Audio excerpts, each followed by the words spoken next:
how do we as believers, and I know at Prophecy Watchers, you guys talk about the shadow government, about a lot of the issues that we've seen and the evidence of it through history.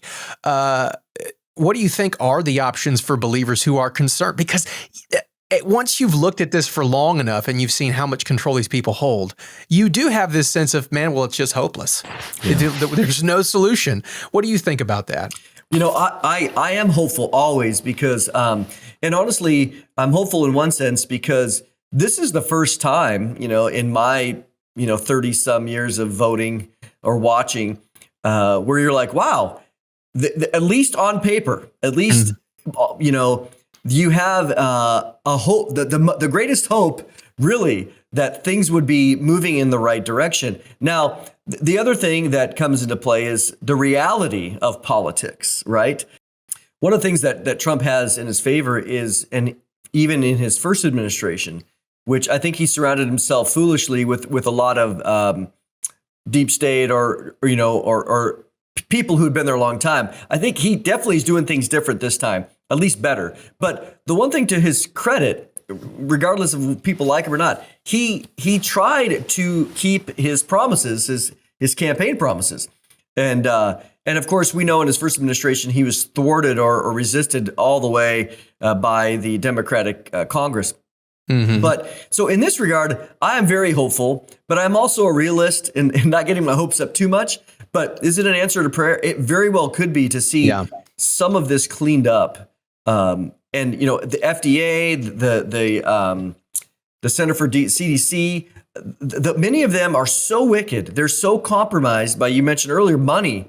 The conflict of interest going from being on the board of a pharmaceutical company to being part of the CDC. That should just not be there. That's clearly a conflict of interest, like textbook definition, but yet the Congress has never had the gall or the authority or even the desire to do anything about it until now. So I'm hopeful. We also know, I just said one last thing is that, in Trump's first administration, he doesn't get a very good grade for debt. The debt went up as well. Yeah. So I hope that this time around that we'll try to get some things measured where we're not at 36 trillion or 40 trillion by the time he's done, but that we actually go in reverse.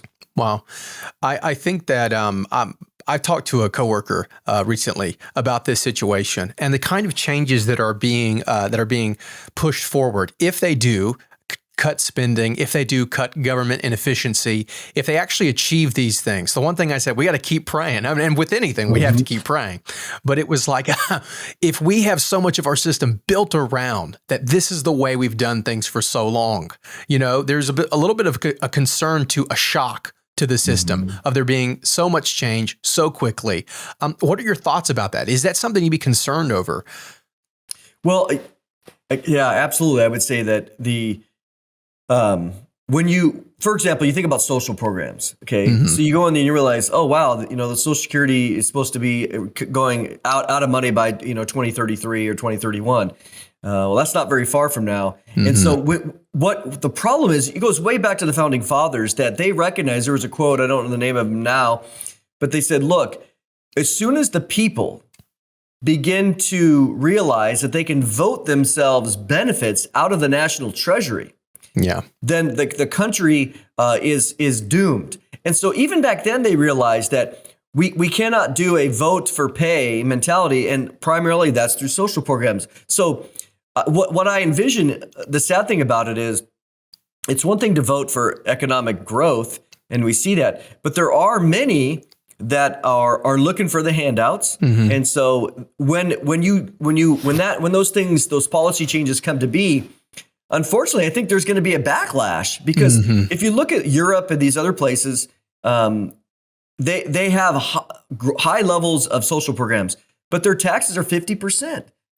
Total, aggregate and all the different ways they get nailed. And so they hardly have any money. I was just in Europe a few weeks ago, super expensive. Anywhere you go, everything, the prices are 2 or 3 times higher than here.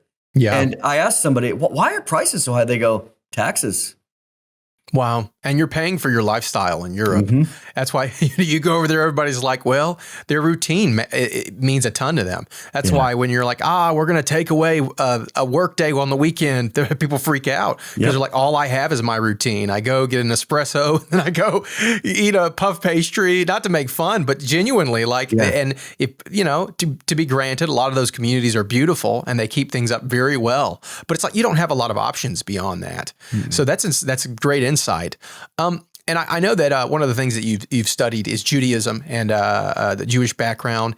And one of the big things that you do teach on is the significance of Israel, how important it is for believers to understand Israel's role in the end times. So with that, bringing up a little bit of a controversial subject, it didn't used to be about 5 years ago, but recently there's been a conservative movement.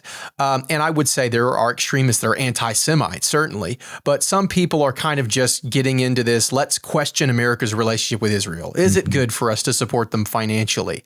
The evangelical view classically has always been hyper pro-Israel because of a love for the Jewish people and the Lord's return. I know that's true. But with that being said, we have people like Candace Owens, who got booted from Daily Wire because she aligned herself with some far right, they call them anti-Semite figures, but more so, I think that she started to be hypercritical of Israel, which Ben Shapiro couldn't get on board with, of course. But I wanted to get your thoughts on that. As conservatives, if we're pro-America, is there a conflict of interest with our view of Israel? And as Christians, there's another layer there. How should we, those who bless you, I will bless, those who curse you, I will curse. I want to get your thoughts on that.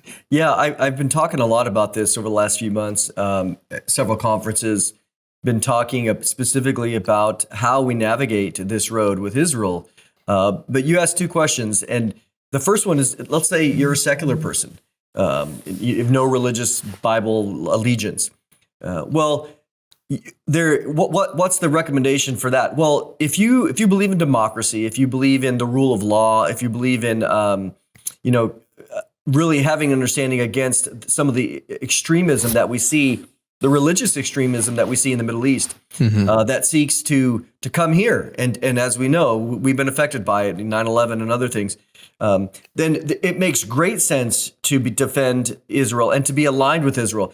Now, again, from a secular perspective, you're like, well, yeah, they're not perfect. Which country's perfect? But yes, they are a bastion of light for freedom and again, democracy, all through the Middle East, which they are the only democracy in the entire Middle East. I mean, if we think about that as an example, even up in Turkey with Erdogan, yeah, he was voted in, but really was he?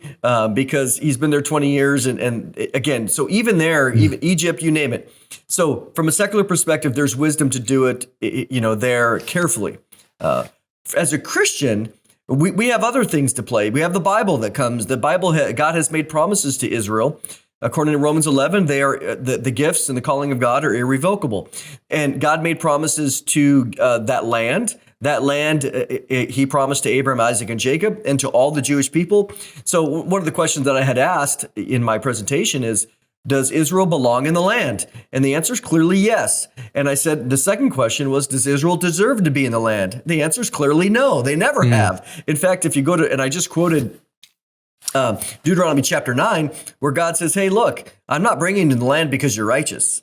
Yeah. So get that out of your head right now. In fact, you're stubborn and stiff-necked. I'm like, well, God's not anti-Semitic. He's just telling them the truth. Yeah. So the thing is as a biblical Christian, we recognize that there is a future for Israel. They will be saved one day. They are not now.